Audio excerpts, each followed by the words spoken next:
Vadakara sand banks അഴിമുഖത്ത് തോണി മറിഞ്ഞ് കാണാതായ മത്സ്യത്തൊഴിലാളിയുടെ മൃതദേഹം കണ്ടെത്തി.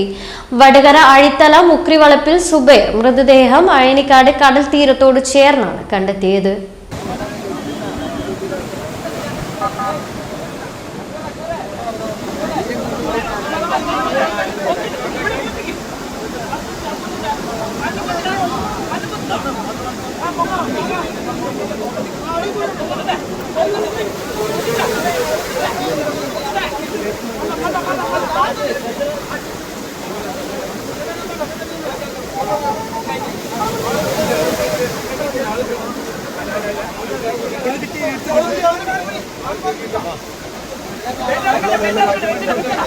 ഉച്ചയ്ക്ക് 2:30 മൃതദേഹം കണ്ടെത്തിയത്. മൃതദേഹം വടകര ജില്ലാ ആശുപത്രി മോർച്ചറിയിലേക്ക് മാറ്റി.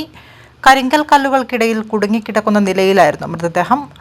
കടൽ തീരത്തുള്ള നാട്ടുകാരാണ് മൃതദേഹം കണ്ടത്. സുബൈറും മകൻ സുനീറുമാണ് അപകടത്തിൽപ്പെട്ടത്. സുനീർ നീന്തി രക്ഷപ്പെടുകയായിരുന്നു. ചൊവ്വാഴ്ച രാത്രി 11-ന് ശേഷമാണ് സംഭവം. മിനി ഗോവയുടെ സമീപം പുഴയും കടലും സംഗമിക്കുന്ന ഭാഗത്ത് മത്സ്യബന്ധനത്തിനിടയിൽ തോണി മറിയുകയായിരുന്നു. ശക്തമായ കാറ്റും ഒഴുക്കുമാണ് അപകടത്തിനിടയാക്കിയത്. കോസ്റ്റ് ഗാർഡും ഫിഷറീസ് റെസ്ക്യൂ ബോട്ടും മത്സ്യത്തൊഴിലാളികളും പരിശോധന നടത്തുന്നതിനിടെയാണ് മൃതദേഹം കണ്ടത്.